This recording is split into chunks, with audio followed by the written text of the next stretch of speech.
Hello everyone and welcome back to another day of Bookmas at Naomi's Bookshelf. I would like to introduce today my TBR for 2021 January, but the start of my 2021 board game inspired TBR. I have decided to do something that's jumping on the bandwagon with everyone else, but I love doing it so much. I love watching the videos. I love participating in things, so I'm making a Clue inspired, there we go, board game.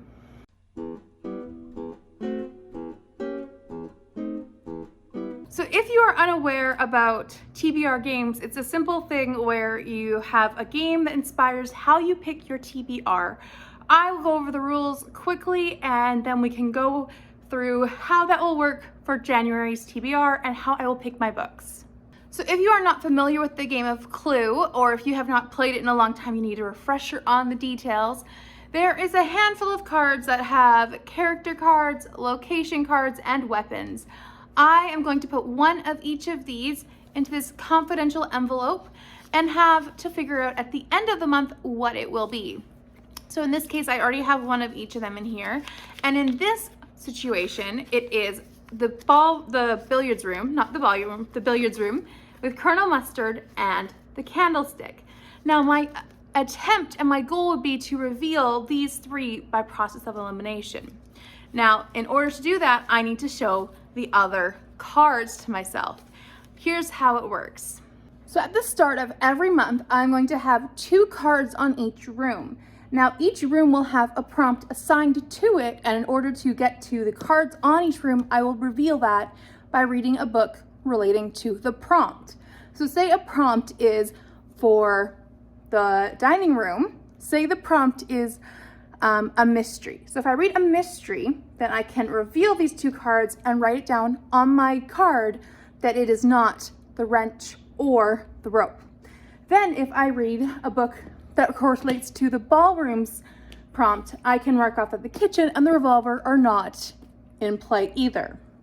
So I would hopefully do that with the whole board. Now, as this will also relate to a punishment of sorts, I don't want to go too crazy. So at the end of the month, I have to guess this. However, if I get it wrong, I'm going to add in an extra challenge.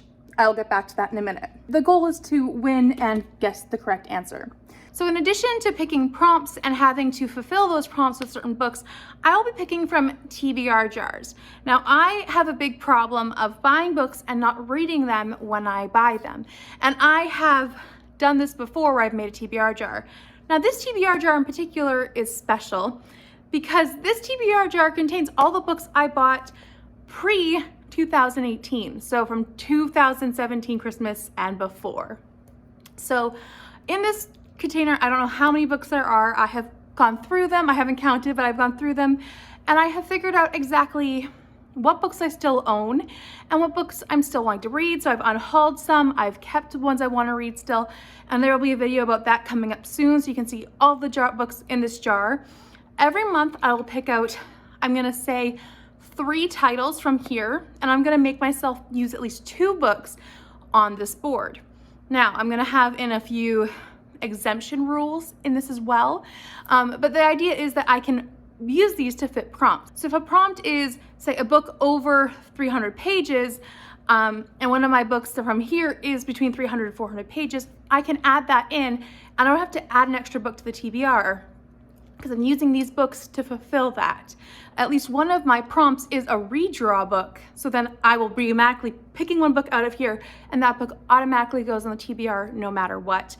Even if it's a giant one, scary one, doesn't matter. It's in there for the long haul. This is the only exemption to my rule where I will be able to switch out books for prompts if I am really not feeling it. If I DNF a book or try it or say, it's not a good time, I'll try again later, I can switch it out. So if I pick a book that is a classic for a prompt and I pick one and it's just not working for me, I can switch it out for a different classic and still fulfill that prompt, giving me some space to mood read, but still complete the board. I cannot double up though at any point. So now in regards to the punishment, at the beginning of my TBR for the next month, so for February's TBR, I will guess what is in here. You can see I will reveal the cards and I will guess what is in here based on what is not out there. Now, if I could still get it right, even if I haven't revealed all the cards, great, no punishment. If I do not get this completely correct, then I must automatically pick a book from here that does not go onto the board. It is an extra book added, so it'll be like a book number 10, okay? Another housekeeping rule is that I will add books that I have already started to this TBR. If it has like 50 pages left, I will not be adding it, but if it's a halfway through book, I will be okaying that to add to the TBR. My game, my rules, everyone says that, but it's true. And there are buddy reads or book things that I'm a part of, and I would like to complete them with this book, TBR. So I will not be penalizing myself for having started a big classic the previous month and not adding it to the finalizing month, if that makes sense. So with all of that taken care of, let's go over what my general reading plans are and what books I need to squeeze in here. So I will be starting to read The Three Musketeers with Bourne from Bourne's Bookish Adventures. So that will not be on this TBR, but I will be starting it this month, and that will be on February's TBR as a result of that. I also have Becoming by Michelle Obama, which I don't think I'm gonna finish by the end of December. So I will be adding that as I need to have it read by like the 10th. So I will be listening to that after, or starting it in December, but finishing it for sure in January. And then I have I can't remember who the author is, but this is for my local book club, so I'll be reading that one as well. So that's also a must read. It's a pretty short one, so I'm not too worried. I also have the book for the Fierce Women's Book Club, which I would like to get to in January, but I can push it to February if need be. And that is the book When Maria Met Patrick by Sharon Wright. So that one will be exciting to get to, and it is also short, so maybe I can get to that one or wait until a bit later in February. So we'll see if that one fits in. Aside from that though, no reading plans. I don't really want to do any readathons quite right away. I'd like to just kind of take a month off. Hopefully 2020 is a good start of the year and we can just start off low-key, chill, get some good reading in. My other sister is getting married, so there's a lot of craziness going on with that.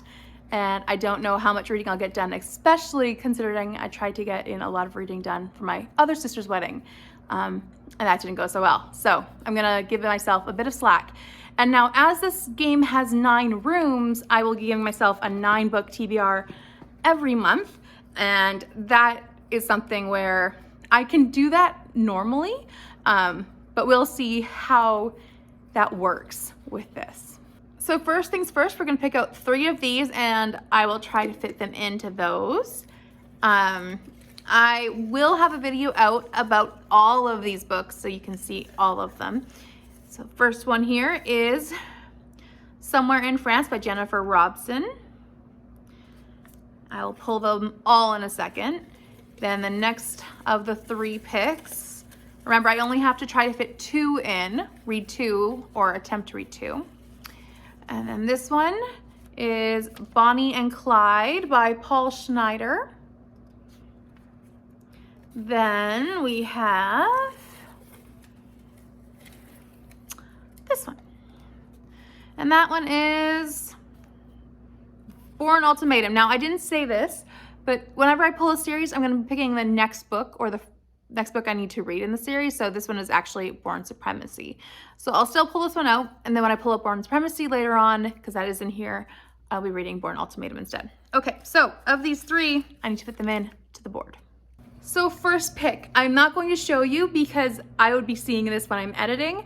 So you'll have to find out who it is and what all happened next month at my opening TBR. So that one is The Murderer.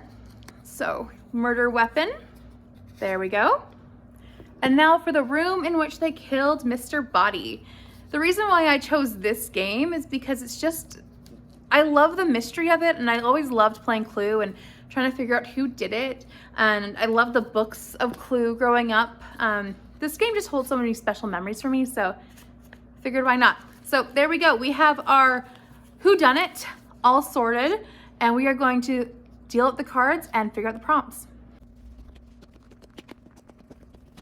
So here we have the jar, or the cup, shall we say, my little book mug with all the prompts. If you have any prompt suggestions for me, please let me know down below. I'd like to keep them fun and challenging, but also not too revealing about the books, as I like not knowing much about books as we go into them. All right, here we go. First one is this one. And this is actually a character one. So this one is gonna be for the haul we'll start with every month, which is Mr. Body. And I need to find a book that is symbolizing of Mr. Body, whether it be the cover or an author name or a title. I'll think about it. And also I have a color here related to that character if I need that as well for the cover. So Mr. Body and the color black in relation to that. Next, we're gonna work our way around the board, and that will be the lounge. So we'll just go with the next one I grabbed. And that one is a TBR vet, so that one will work very nicely. I'm sorry for my chicken scratch writing. I have never had good writing. Here we have Miss Scarlet for red and the dining room. Okay, let's try finding one that's not a character, because we already have two characters. Let's go with this one. A readathon or a read along. What do I do with that one? I'll think about it. So that's in the kitchen. That's going to be handy for a lot of months down the line, but not this month. I need to think about that one. Next we have a color wheel. Even though we have colors for other characters, I figured a color wheel might be good, so this is for the ballroom. Next one is between 300 and 400 pages for the conservatory.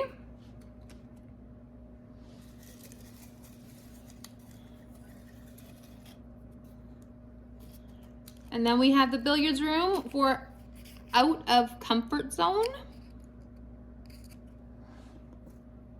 Oh.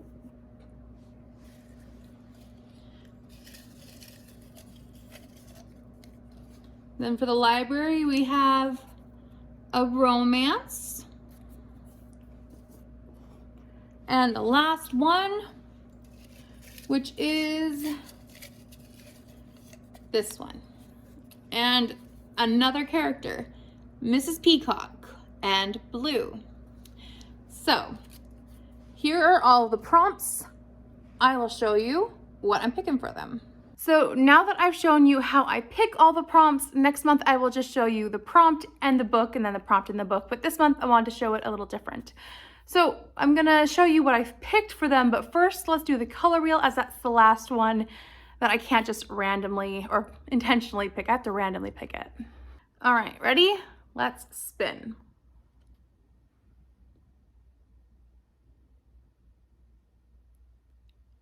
Yellow. All right, I'll find a book with yellow. Be right back. So we will start with that one, as I just picked it.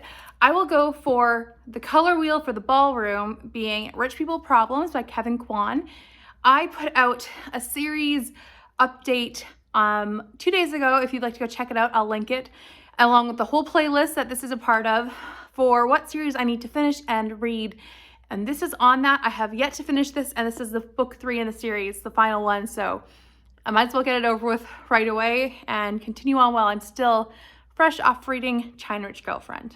So working our way clockwise, we're going to move on to the conservatory, which had the 300 to 400 page limit prompt.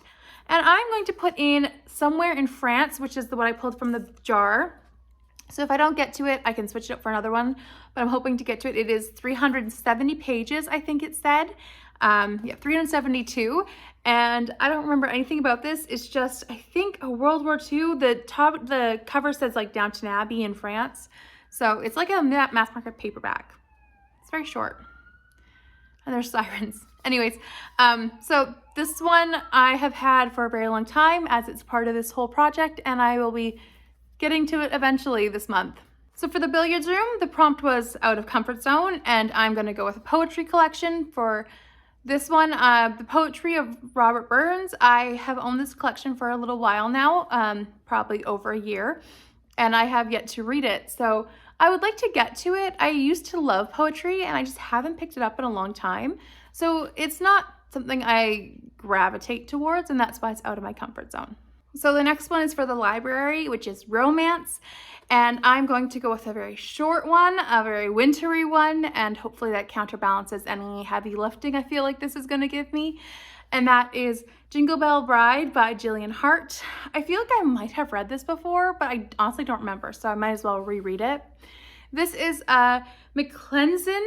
I never know how to say that last name, but I love this series. It's just like a fun family series, and they're all romantic and sweet and just lovely. So I'm gonna pick this one up. I know for a fact this one is also in my 2017 jar, so I'm trying to get to those while they're still in the forefront of my mind, as that jar is quite full, and I don't think I'll get all through it this year unless I pick them out outside of the jar. So while I'm in the mood for a wintry romance, I'm gonna pick it up. So for the next one, it was Mrs. Peacock, and I decided to not go with the color blue. I feel like I'm gonna try to avoid the color as much as I can. However, this one, I really liked the idea of going with a bird-related thing as Mrs. Peacock. A peacock is a bird. So I'm gonna go with The Cuckoo's Calling by Robert Galbraith, who is J.K. Rowling. I have heard interesting things about this one, but I really love detective mysteries, and I think this will be good. So I'm excited to pick it up, and I mean, cuckoo is what birds say, so I'm gonna go with that. I think that's how I'm just gonna take these characters and like work them. Also, my interpretation of the characters and how they go. Like a Colonel Mustard might be a war book, you know? So those kind of things are really up to my interpretation, and I really want to go with a bird spin on this one. So the next one was Mr. Body in the Hall. So that sounds like a normal Clue sentence, but I'm gonna go with my other TBR pick, which is Bonnie and Clyde by Paul Schneider. They left a lot of bodies in their wake. Also, this cover is very dark and death-like, and very much like Mr. Body, who the book, or the color what I looked up is black. So I feel like that's very shaded. Anyways, this feels to me like Mr. Body as a character, and I'm excited to pick this one up. I have been meaning to read it for a while. I'm fascinated by true crime, and this duo in particular are so interesting. They've always just fascinated me. I think they've always fascinated a lot of people, so I'd like to read this biography of them. So in order to stack my chances at getting through my TBR jar this month, and I think I'm also going to have a punishment where if I don't finish my TBR jar, I'm going to have to like, at least two of my picks, I'm going to have to add in a third required read for the month of the TBR jar. I'm going to put my third one, which is Bourne Supremacy, into the mix and put that into TBR Vet for the lounge. This one will be my TBR Vet, as I've owned a very long time, like all the other books from that jar. But I did try to read it in December and I just couldn't get in the right headspace, so I'm going to try again. And if I don't, that's okay. I have the other two on the TBR as well, but I would like to increase my odds, maybe we'll say, and I'd like to get through this series because I do want to read this, and it is on my series list as well for 2021. So the next room is the dining room, and for that we have Miss Scarlet, which is also red. And I'm gonna go with the color this time. I think it's gonna work for the Readathon prompt, which is for the kitchen. I found a Readathon that works, and I just wanted to put more books into it. If I'm gonna go for it, might as well go hard. That's my style. Anyways, so I'm going with Killing Floor by Lee Child. This is the first in the Jack Reacher series. I've owned this one for a while as well, and I really want to start reading the Jack Reacher series. It sounds like such a fun, fast-paced series, and I am excited for it. So it's finally time, and that hand with the red, I mean, that's Miss Scarlet. So it's Scarlet, it's red, it works. I'm sorry also if you're expecting me to tell you a lot about these books. I don't know a lot about books before I pick them up and open them. I just like to go in pretty blind and be surprised. So for the kitchen, the draw was Readathon or Read Along, which is great for every other month of the year, I think, except for January, which is fine. I managed to make it work. And I actually managed to find the Winterween, which is like a Halloween-based readathon, but not during October. I remember seeing the Summerween, which is hosted by Gabby Reads and Olivia Reads a Latte, and I wasn't able to participate. I tried, but I just didn't have time. So this time around, I was looking up readathons to try and participate in, and I found theirs, which is great. So I can do, I think, 2 prompts, 3 prompts with 1 book, which I'm gonna participate low-key with this 1 book. And that is Midwinter Murder by Agatha Christie. So these are some short stories of hers about Christmas murders or holiday murders that happen during the winter. So this book takes place, obviously winter time, but there's about 299 pages, and that's one of their prompts to read under 300 pages. And this one also has a bluish cover, so I'm excited to pick that one up. This will be my Agatha Christie book for the month, and I'm excited for it. I don't know if I'll reread any of the ones I've already read before, because I think I have read a few of them, but I don't know if I'll reread them again. But I'll read the other ones. So I hope that you've enjoyed my new TBR game. Please let me know down below if you have any prompt ideas for me to add into the jar. I'd love it if also they're clue related. That'd be so much fun. But also just if you have any thoughts about how I can improve this game. I am thinking of maybe doing some sticky notes instead of just the papers. We'll see. I have some ideas, but I really like the way it's going to hopefully work out. So if you are new here, please like this video if you liked it, subscribe if you'd like to. I will be doing this every month, and you can see in February what is the whodunit in the confidential envelope. Hopefully I can get it right and not have to add an extra book in, but if I do, it's not the end of the world. I hope to see you tomorrow with my next video. Merry Christmas and bye for now.